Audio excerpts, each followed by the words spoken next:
1, 2, 3, 4, 5. C'est bon. Voilà donc maintenant une récap annuelle de tout ça. On va s'occuper maintenant des jours de congé. C'est un peu particulier. Le solde de congé de l'année dernière, vous le voyez sur votre dernière fiche de paye du mois de décembre 2018. Vous reprenez le chiffre, moi c'était 13. Et pour l'année en cours, c'est 5 semaines, 5 x 6, 30. Il me reste maintenant à entrer une formule qui va évoluer en fonction du nombre de congés de l'année dernière ou de l'année en cours que je vais prendre. Bon, pour l'année dernière, ça sera égal à ça, moins le nombre de fois, donc NBC, ma plage calendrier, mon critère. On aurait même pu reprendre ici, si on avait voulu. Ça aurait été plus simple même. Je vais le faire. Donc c'est égal à égal à ça moins ça. J'entre. Ici, ça sera égal à 30 moins le nombre de jours que j'ai pris, le jour de congé de l'année en cours, ça. Et voilà, on a le résultat. Maintenant, vous voyez ça et vous vous demandez à quoi ça sert.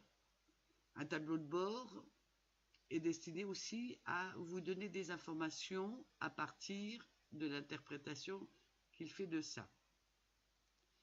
Je vais m'intéresser au délai pour prendre mes congés de l'année dernière. Ici, j'ai indiqué la date d'aujourd'hui. Ici, la date butoir pour prendre mes congés. Donc, pour vous, c'est peut-être une autre date.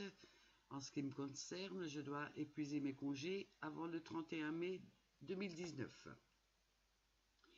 Je vais rechercher une information, c'est de savoir combien de jours il me reste à prendre pour prendre mes combien de jours il me reste pour prendre mes congés de l'année dernière. Donc, je vais appliquer la fonction datediff qu'on a déjà vue. Datediff de quoi? De ces deux dates. Donc, on prend déjà la plus ancienne, ensuite celle-ci, et je veux que ce soit exprimé en jours, donc je mets D comme D. Donc là, j'ai fait une erreur de frappe. Je dois prendre la plus ancienne. Ah oui, regardez, j'ai oublié mon F. Donc, Excel ne comprenait pas. Voilà, il reste bien 139 jours. Imaginons qu'on soit le 1er juillet. Le 1er juillet, c'est 7. Il va indiquer nombre parce que la date là n'est plus la plus ancienne. Pour résoudre ce problème, on va introduire une instruction supplémentaire et on va lui dire que s'il y a une erreur, c'est pas une erreur de notre part, mais c'est une erreur d'interprétation de la formule. À ce moment-là, on n'indique rien du tout. Et regardez, 1er juillet, c'est bon, il n'a rien indiqué, puisque là, il ne peut plus faire le calcul datediff. Je remets ma date d'aujourd'hui. Voilà.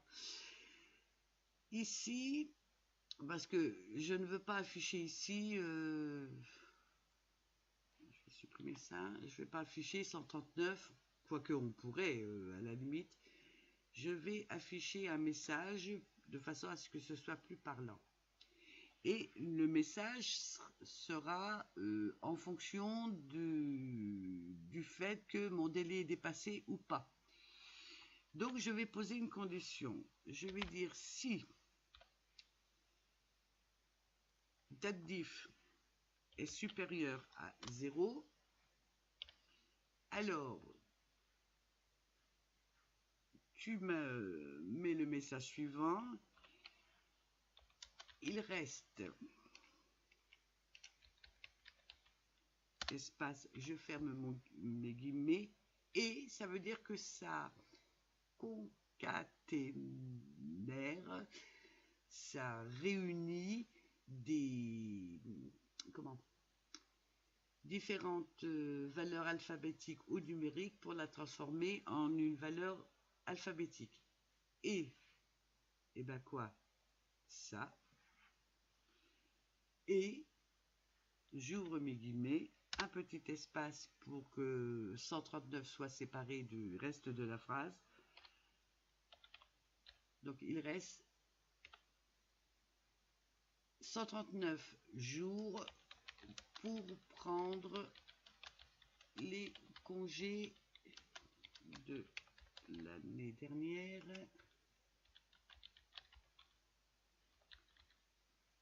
Et voilà mon message. Maintenant, si ma date est dépassée, donc M4 sera inférieur à 0. Donc, sinon, je mets un point virgule. Sinon, si la condition n'est pas réunie, quel message Excel doit renvoyer? Eh ben, je sais pas moi, le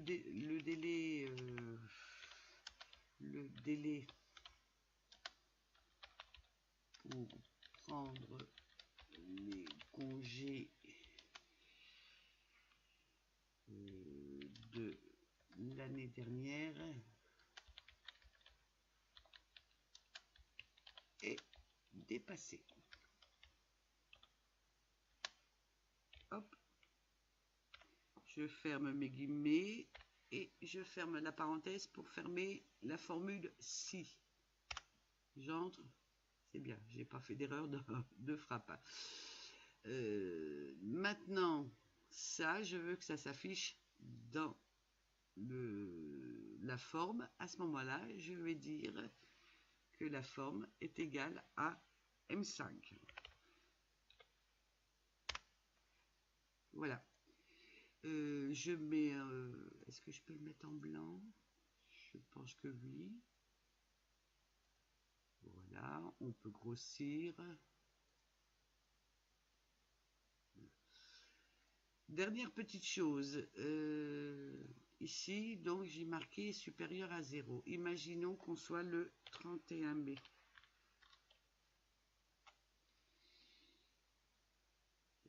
Il me met... Bah, le délai est dépassé.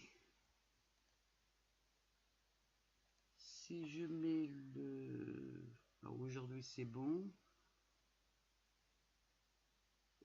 J'aurais pensé qu'il m'aurait indiqué, il reste 0. Ah, mais non, parce que j'ai marqué supérieur, strictement supérieur, pas supérieur ou égal. Voilà, il reste 139 jours.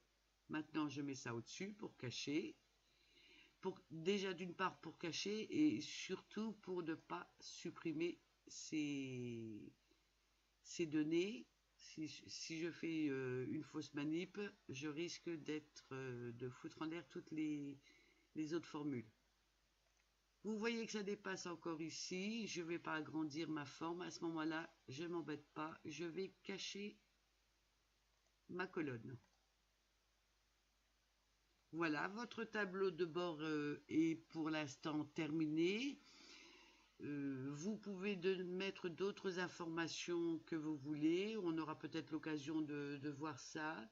Je vous donne rendez-vous à une toute prochaine fois. N'hésitez pas à poser des questions, à mettre des commentaires et à vous abonner à ma chaîne. Merci de votre attention. À bientôt. Au revoir.